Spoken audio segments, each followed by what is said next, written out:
What does it do, YouTube? Welcome back to another episode of Scotty Says. I'm your host. Welcome to episode 97. And I have to bring you this episode from an alternate undisclosed location, as the studio is unavailable due to technical difficulties. But be that as it may, I had to bring you a new episode 97 because, as I have often said, this is one of the best times of the year. I mean, just that May time frame, springtime and flowers bloom and the birds chirping. Temperatures just right, and well, NBA playoff time, and the LA Lakers usually are in the playoff hunt for the most part. And this year is no exception, playoff bound. So I had to bring you an episode. I had to bring 97 to you. And I'll tell you what now. They might be playoff bound, but they had to get in through the play-in, just like they did last year. In fact, this year, the Lakers actually had a better record than they did last year, but a lower seed, and that's due really just to the fierce competition in the West. Just so many good teams. And so, Adam Silver. Now, I've often, just remarked in passing that he favors an alien. But be that as it may, you got to give NBA Commissioner Adam Silver, you got to give him credit now. A lot of these things, they seem gimmicky, but hey, this play-in tournament, I like it. And I think the Lakers like it. From the play-in tournament last year, they won their play-in game and advanced to go on a run to the Western Conference Finals. They whooped Memphis, and then they disposed of Golden State. And then Denver swept them.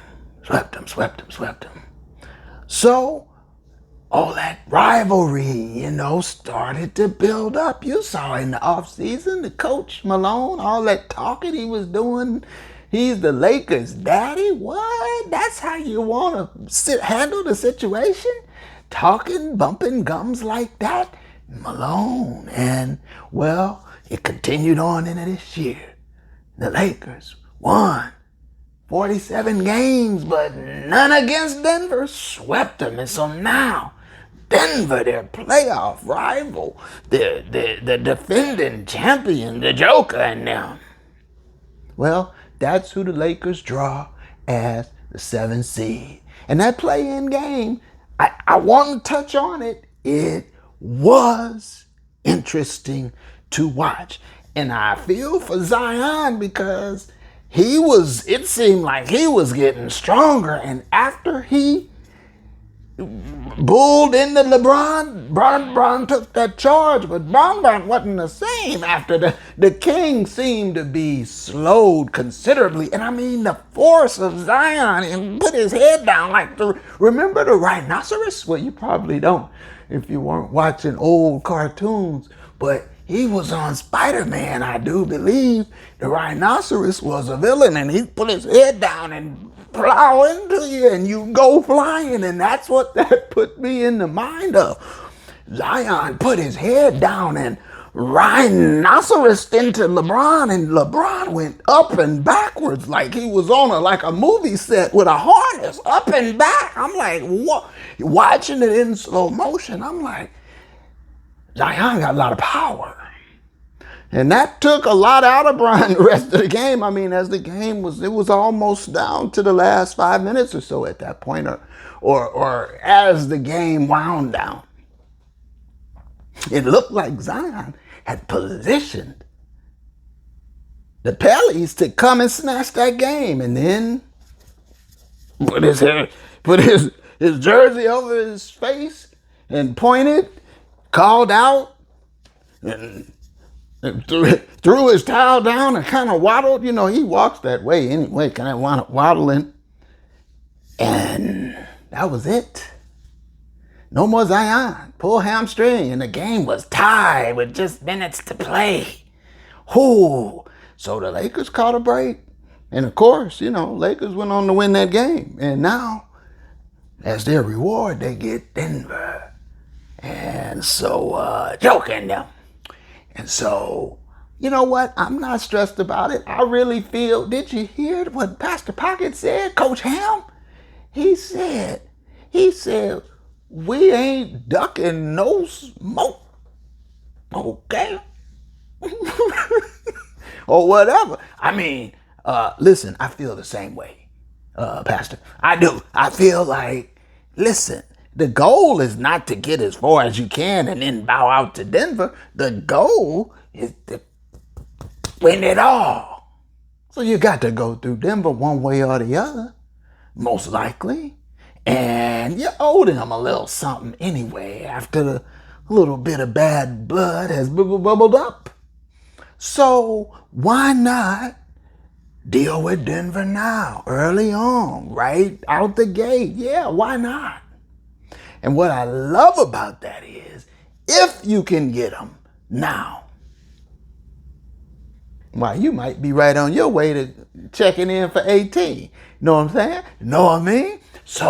So, I'm extremely excited to see the playoff games with Denver kick off in a couple days.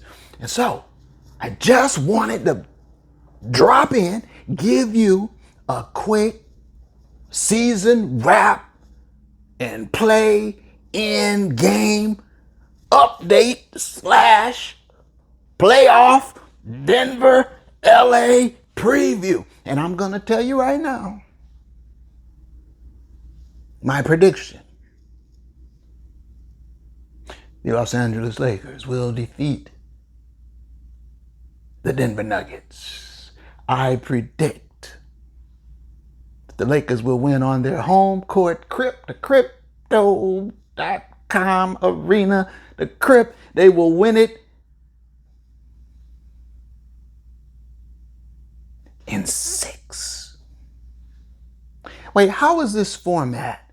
It's 2-2-1-1-1. Lakers in 6 at the Crypt. You heard it here from Scotty said. Yeah. And so, just to update the season overall, it was an up and down season, but still in the end, they managed to improve upon their win total from a year ago by 4 games. And I've got to say this.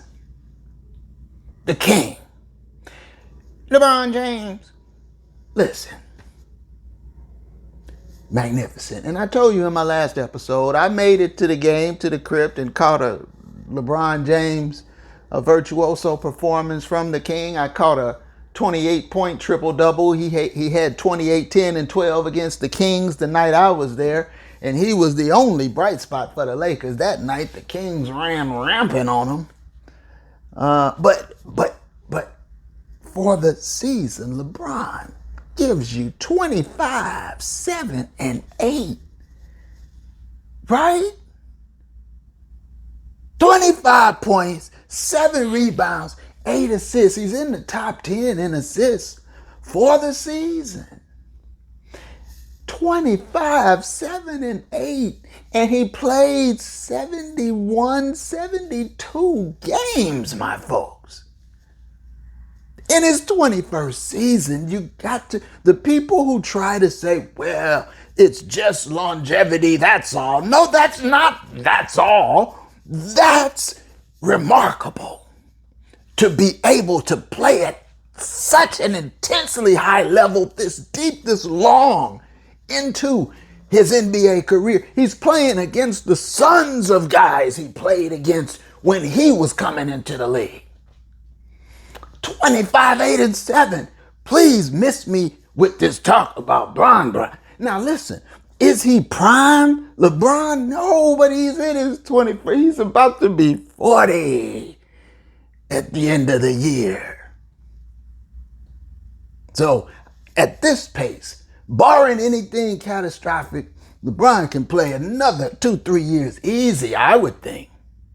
And even if it ticks down from 25, 7 and 8, still, what he gives you in terms of wisdom, the cerebral part, the basketball IQ, come on. And he looks to me still as strong and as nimble as ever. So super impressed that LeBron is a Laker, and I am pretty sure he will end his career as a Laker, as he should.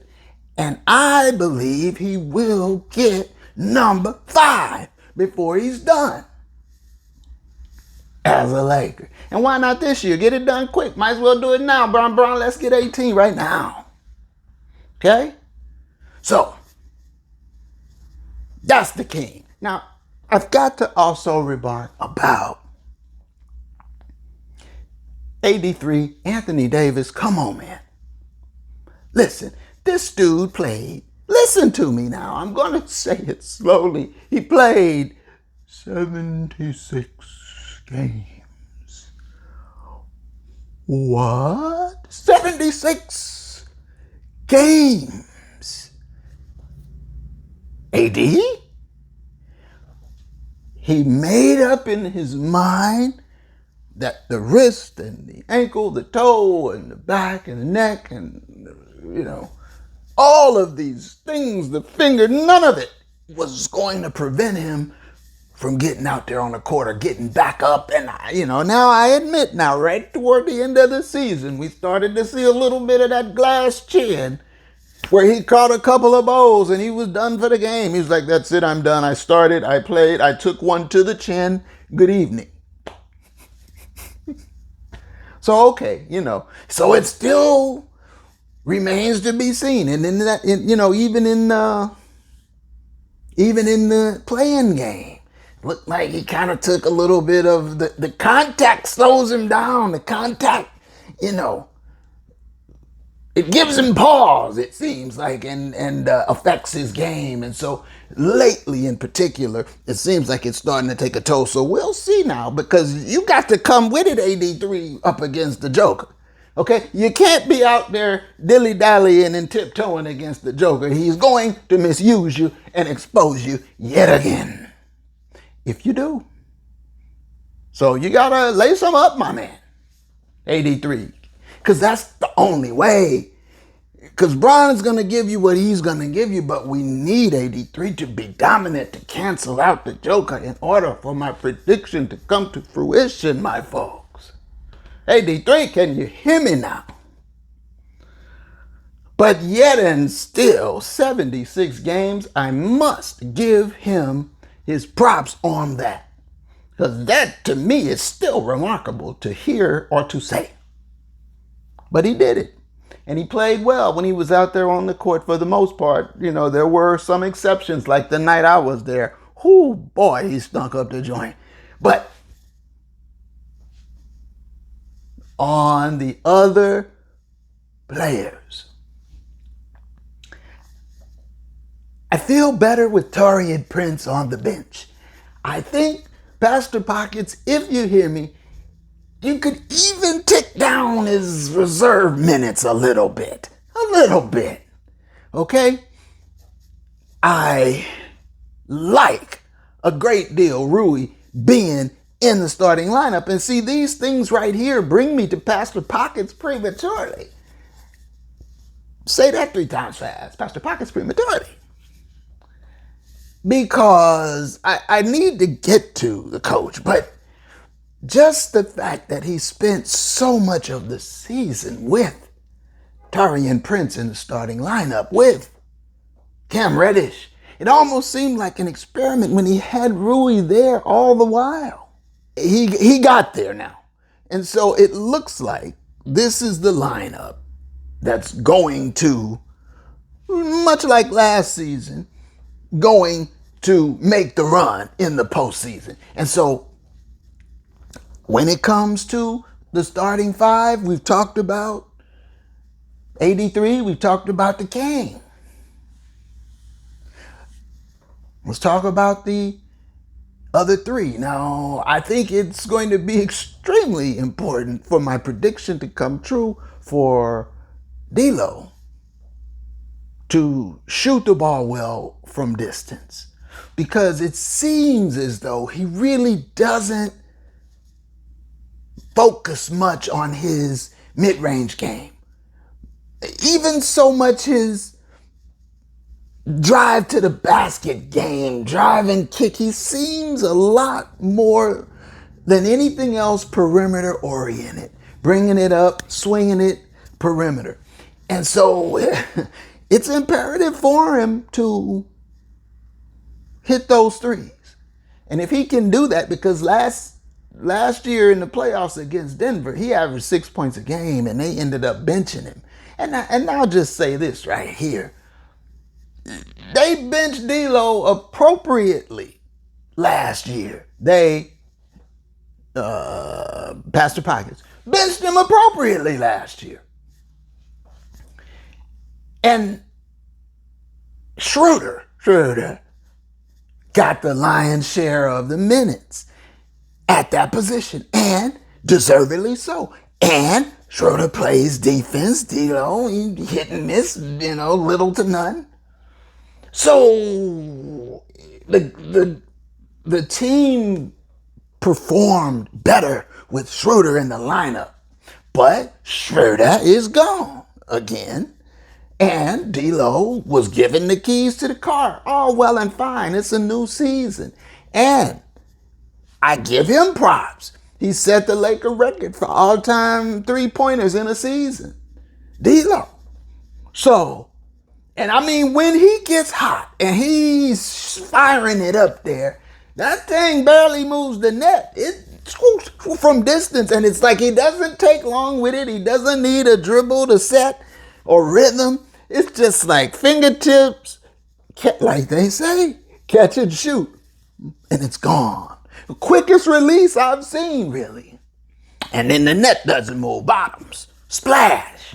So we need that from D'Lo to help keep Denver honest in the postseason. If he can give us some of that, a lot of it, hopefully,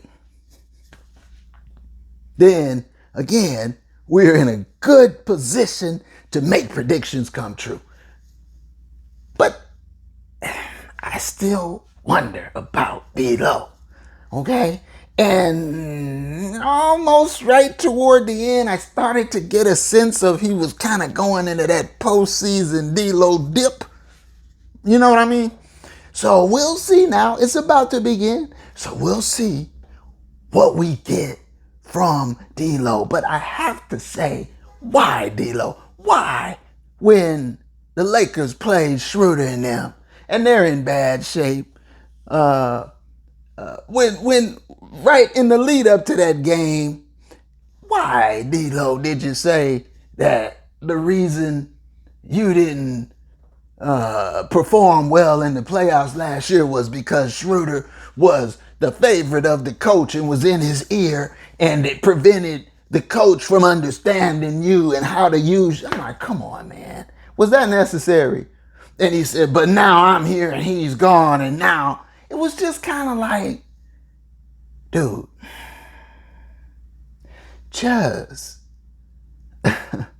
just focus on getting your game right and tight. Instead of, but again, I digress. Rounding out the starting lineup, you got, of course, after Rui and D'Lo, after 83 and Bron, you've got Austin Reaves. And Austin Reaves now, he's gone from being a revelation to being sort of like a mixed bag of confusion. Like, he's inconsistent. I'll put it that way. And he doesn't suffer for lack of confidence. I give you that. And he does help the team in other ways. When he's on the floor, he can handle the ball, so he can take some of the ball pressure off. He can shoot the three, but he can stink from long range too. And, he's clever around the rim. He finishes well. He never really dunks. Listen. Like D'Lo, we need something from Austin Reaves. And I remember in the postseason last year, Austin Reaves had some really nice games, and he had some real something wrong stinkers. So when you look at it all on balance now, against a team like the defending champion Nuggets, you really have no margin for error for stinkers, Austin Reaves, for clunkers, D'Lo. I feel like I can trust what Rui and what the King will give us, but you can't have that on and off thing going on, AD3. But I'm going to step out on confidence as a Laker fan that they are going to get this job done, and not many people think that they will. As far as the bench, well, as I say, I'm glad Taurean Prince is there. Cam Reddish has just been a little or nothing and then injured. Then, there's the injuries with Vando, and, Gabe Vincent didn't play all year, and then he comes back, and I'll tell you what, against the Pellies, he looked pretty good. If Gabe Vincent can give us something off the bench, that's massive. Spin did. I call him Spencer Dinwiddie. Spin did. I mean, he's another one that he's kind of streaky. And he can get hot and make a positive contribution, but then there are times when he looks kind of like he's lost in the wash, and he's just, out there and is disjointed, maybe is the word I'll use for what I've seen overall from Spendid. And so when you put it all together, it's really, I think, just a matter of these guys playing up to their potential. We've seen with another Adam Silver, I won't call it a gimmick, I'll call it an innovation, the in-season tournament. We've seen the Lakers can turn it up and turn it on and get it done. Next gear, flipping switches. So, at this point in time, what I'm going to ask from you, what I'm going to ask you to do is throw me one of these, okay? Like the video. Please like, subscribe, comment, let me know what you're thinking, and I'll be back on the other side of the Lakers playoff victory, hopefully. Either way, and we'll chop it up a little bit on the other side. But until the next time, which won't be too long from this time, Scotty says, go Lakers. One love.